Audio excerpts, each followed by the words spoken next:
सबसे पहले तो आपका बहुत बहुत शुक्रिया और ख़ासकर जितनी हमारी ये टीम है और पाकिस्तान डे के हवाले से जो आज का जो फंक्शन है और कोविड के हवाले से मैं ये कहूँगी कि कोविड के बाद हम लोग इकट्ठे हुए हैं और मेरी ये इतनी अच्छी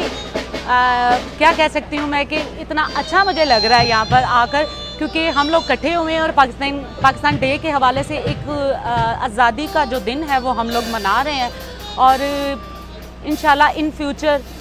अल्लाह करे हम लोग इसी तरह इकट्ठे होते रहें और पाकिस्तान डे के हवाले से ये दिन मनाते रहें। आज़ादी के हवाले से कोई गाना गुनगुनाएंगे?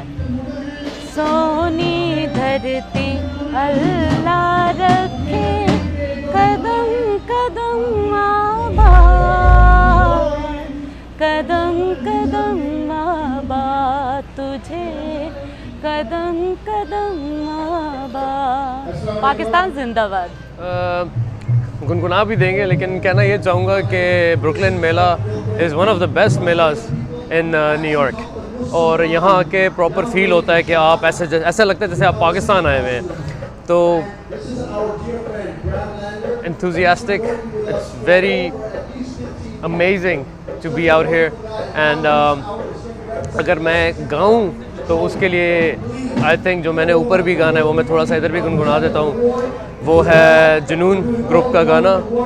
और वो है जज्बा जुनून तू हिम्मत न हार, जुस्तजू जो करे वो छुए आसमां, मेहनत अपनी होगी पहचान, कभी ना भूलो सबकी नजरों में पाकिस्तान, कभी ना भूलो।